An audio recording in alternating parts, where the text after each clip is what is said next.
Hello there. What's going on, everyone? We've got some Armada Clone Wars news because street dates have begun being broken because there's no sanctity of the street date. It is not a religious holiday. So we're getting a look at some of this stuff early. And thanks to Reddit and Reddit user Roland8561, we have a thread over on Reddit, which, well, I will put a link to in the description below, where a lot of this stuff was talked about. So I'm going to go over a lot of our spoiled and changed cards from the upgrade card collection. And also, guys, if you are noticing this graphic behind me, we have a 10% off sale on the merch store right now. So if you want to get any of your holiday shopping done, you want to get it all done this weekend. This is running till December 1st. 10% off of everything you buy. So your masks, your gator necks, your shirts, your bags, your phone cases, socks. We have socks now.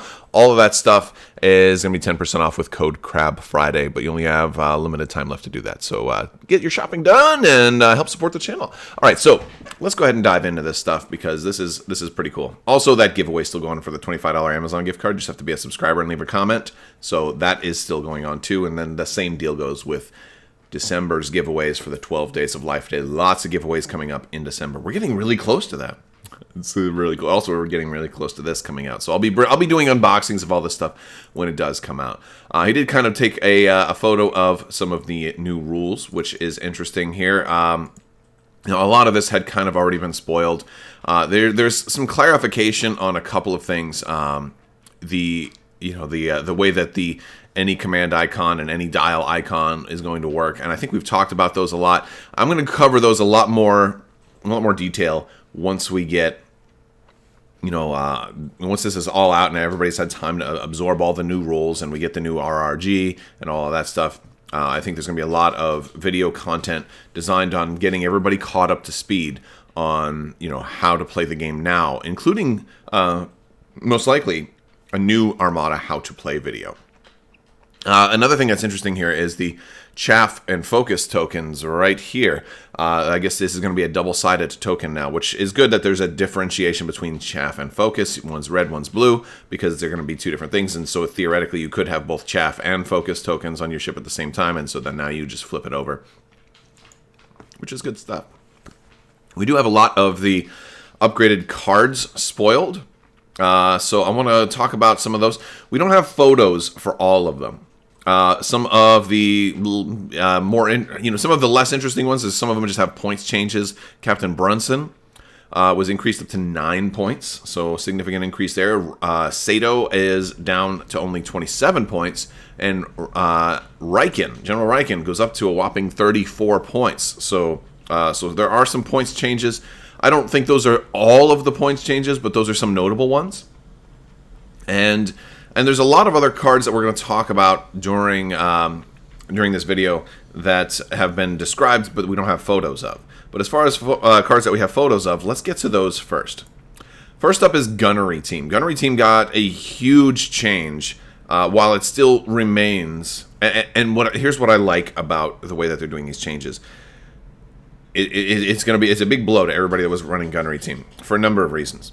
But it still keeps with the general spirit of Gunnery Team, of that, like, firing again from the same arc. Like, that's still, like, the way your mind is going to think about Gunnery Team is still going to work along the same play style and along the same stuff. There's going to be some cases where it totally is not usable for you anymore.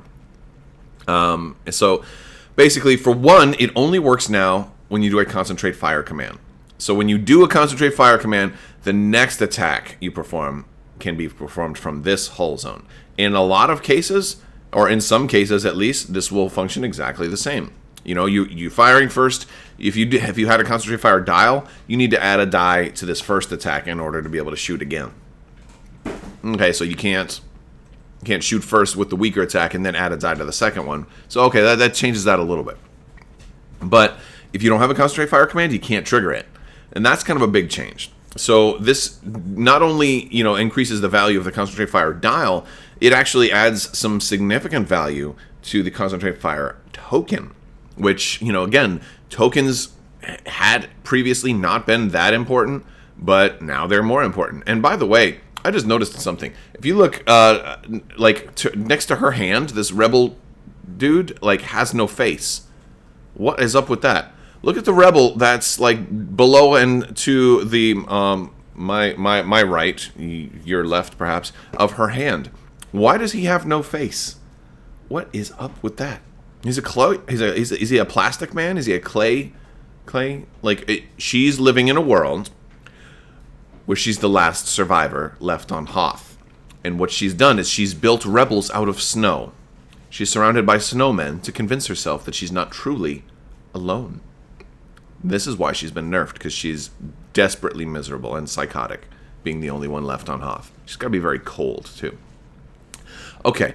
I'm terrible. All right. Or maybe he does have a face and I just can't see it. But no, it doesn't look like he has a face. He looks like he could be a clay man. All right, but the biggest thing is, it still has the same restriction. Each of your hull zones cannot target the same ship or squadron more than once during your activation. This also has a big change to how it would work on huge ships. The SSD can now only attack twice from any particular arc here. While this does constitute a very big change for the SSD, I don't think it's the end of the world, because usually this would only hurt an SSD, if, for example, all of your targets were in your front arc, or in the same arc, I should say, and that usually isn't the case. People usually want to spread out and get out of your front arc. I look at this as maybe that would be a good problem to have. You're like, oh, I can only attack twice, but you put your whole fleet in my front arc? What? Because I could attack 3 times? No problem. I'll still take the best 2 shots. It's usually better than you get normally, because normally people try to scatter to the winds and stuff like that. So I think it'll be okay. It is kind of bad if maybe the entire fleet is in your rear arc, then you're not doing so good there. But another thing that's interesting is it doesn't have the same limiting factor in that you cannot attack twice from the same hull zone.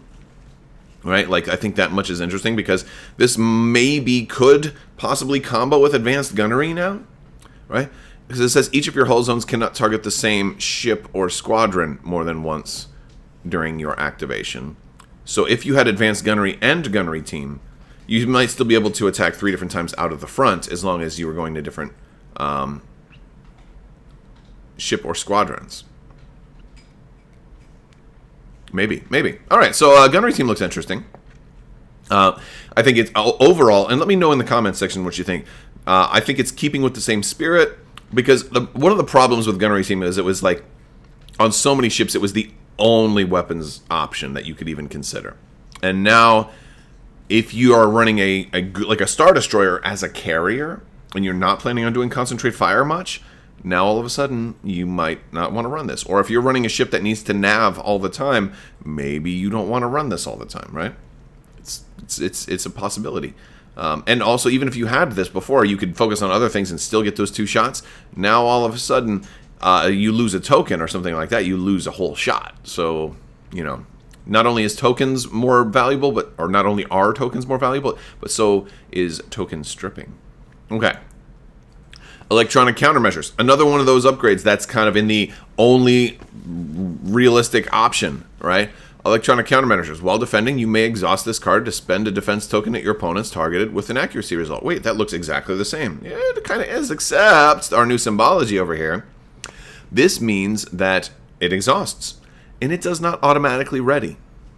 When you exhaust this card, in order for you to ready it, you're going to have to spend an engineering token. That's rough, right? Spend an engineering token to get this thing back. So now it takes a little bit of time to reset. So it's not the automatic take as it used to be, because there's efforts to be able to use it more than once, which I like. That's pretty cool. Now, granted, a lot of this new symbology here does make the game a little bit more complicated. A little bit more. But I'll say that complication is optional. You could there's simpler upgrades that don't have any of this token and recharge and exhaust and ready shenanigans. So if you want to play a little bit more complex, you can potentially have some cards that require a little bit more micromanagement. If you don't, then simply go otherwise. This is a photo that Roland8561 posted of all of the cards that were in the stack. You can see it's a pretty big pile, about this big, over here. But that's pretty cool. I want to talk about some of the other cards that were in this pack that were talked about in the Reddit thread, and then you can certainly go and head over to that thread and see what's being talked about there. But Demolisher was heavily asked about, and this was one, like, there are some that were already kind of spoiled in an earlier leaks video I did a while back. But Demolisher is basically what we thought is you can only do one attack during your normal attack step. After you move, you can do your other attack. There's some debate on exactly how it works, because it says during your attack step you can perform only one attack. But since your attack step is before you move, and Demolisher specifically lets you do an attack afterwards, I think that's going to work out to where you can still attack after you move. So you have to. The big change to Demolisher is that you can't 1-2 like double arc somebody, and that's not that big of a change considering you can always attack after you move. It makes it a little harder to double arc somebody. So assault proton torpedoes, we saw had assault concussion missiles was already changed to be exhaustible once per round. Assault proton torpedoes looks like it's the same as an ordnance upgrade. It's down to only 4 points now, and you can exhaust this card to deal a face-up damage card to the defender. So that's, I mean, the wording is adjusted, but it's the same. It's just clarified, but it also gets a points reduction, and it's once per team. So like, that's going to hurt the ships that want to, like the MC-30s and the Demolishers, I should say the Gladiators, and those ships that want to double arc and hit you with 2 different black dice attacks. It's going to make that close range combat maybe a little more survivable, which is a good thing. Okay. Let's see, what else do we got? We have Ordnance Experts. This one was a big change. Also, I feel like the MC-30s took a big hit with a lot of these changes. And MC-30s are still great, don't get me wrong, but I think MC-30s kind of got hurt the most. Ordnance Expert is a weapons team. It says it's only 4 points, and it says while attacking, you may reroll up to 2 black dice. Big change from you may reroll all your black dice. So if you had that side arc with the 3 black and concentrate fire with 4, and now you're not just able to reroll everything.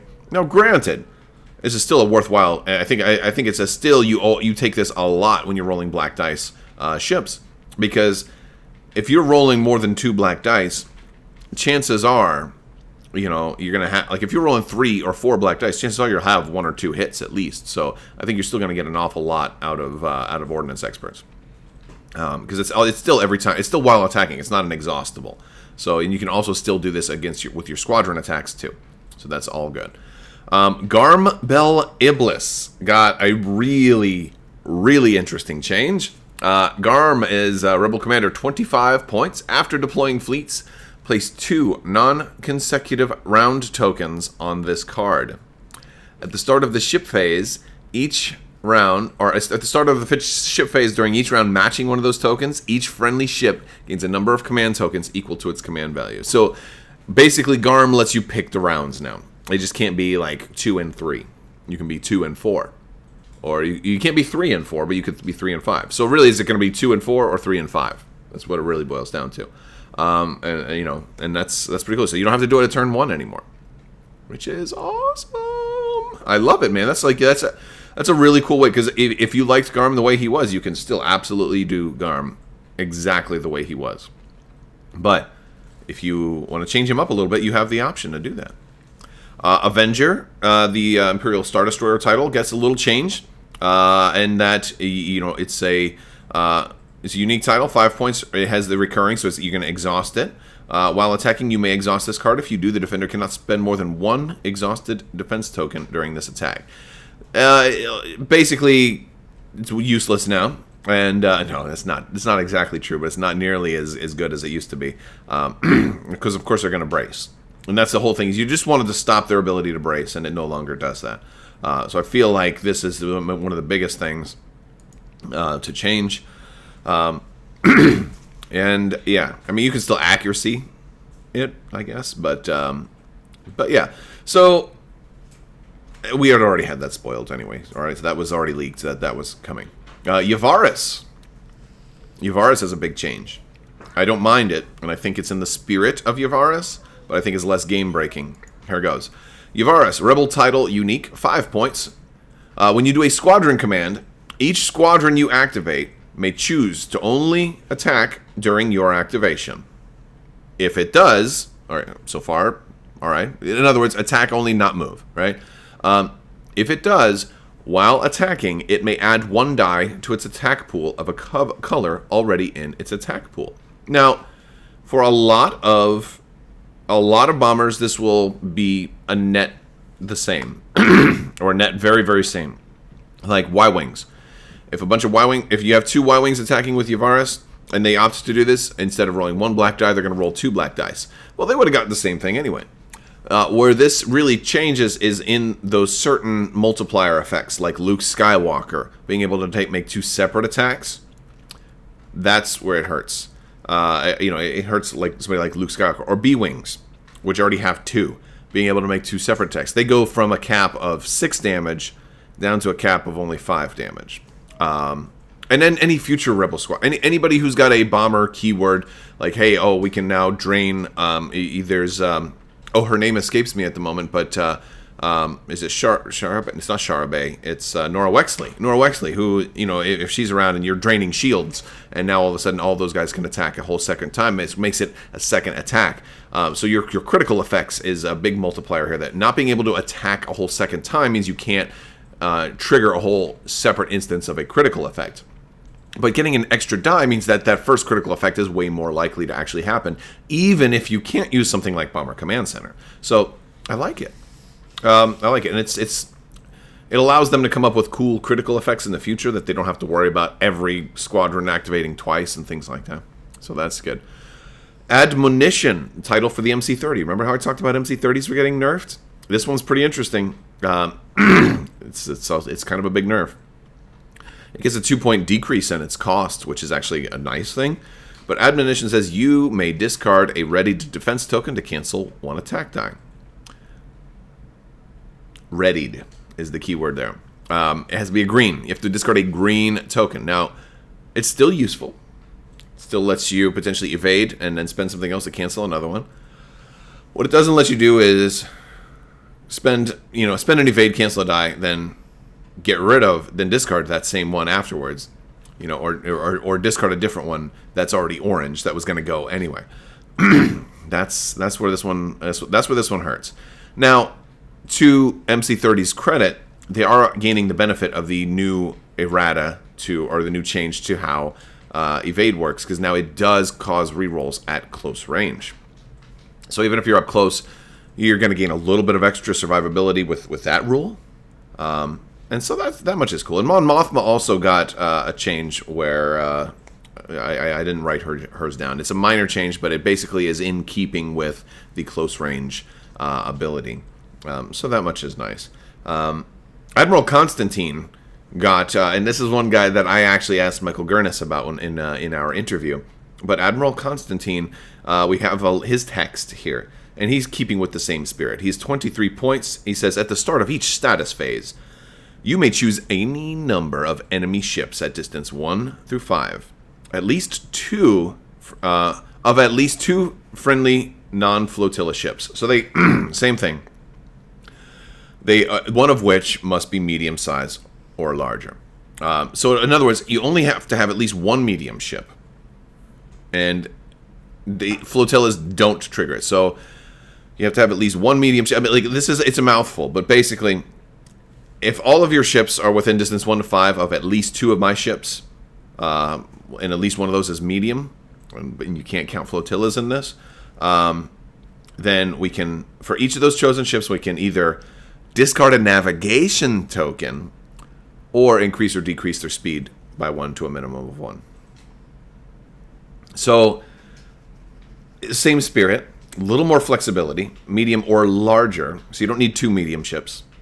You can use this now with huge ships, which is very good, but you'll still need 2. So you can't just have a single SSD in this case. You need to have a single SSD plus at least 1 other ship, and it can't be a flotilla. I mean, you can have a flotilla, but it won't count when you're making sure that ship is within range of 2. So, but you can give her to nav tokens. And that's really, I think, the bigger thing that makes him usable now, because tokens are going to be important. If you're trying to do raid mechanics, if you're trying to stop all the new token shenanigans that are happening, I'm not sure if, basically, that's all the spoilers we have. Basically, it sounds like there's a really big push to make tokens more worthwhile. And I'm not 100% sure how successful that's going to be. I think it may be very possible just to ignore tokens. But we're going to have to see. All right, guys, that's all I've got for you today. If you like this video, go ahead and give it a thumbs up. Let me know what you think down in the comments below. Don't forget to check out that merch store, that sale. Once again, that is Crab Friday. Don't forget to get your stocking stuffers, get your gifts for everybody. For 10% off, you can get all of your holiday shopping done this weekend. And it's a great way to help support the channel. If you're looking for other ways to support the channel, definitely check out the links in the description below. You can check out my Patreon. You can check out my website, crabawk.com, with archived information of a lot of my best videos, hopefully to help you out. Also, some free expansions. The Armada AI expansion is definitely there. You can definitely do that. Play by yourself if you can't get out. If you're in quarantine, you still want to play Armada, download that Armada AI expansion. It's totally free expansion. It's all for you guys. And you can also hop in my Discord and say hi and ask questions and talk. I will talk to you guys later. Big thanks to my patrons. You guys are absolutely amazing, and I really couldn't do this without your continued support. So thank you all so much. You mean the world to me. I will talk to you guys later. Thank you so much, and as always, have a great day.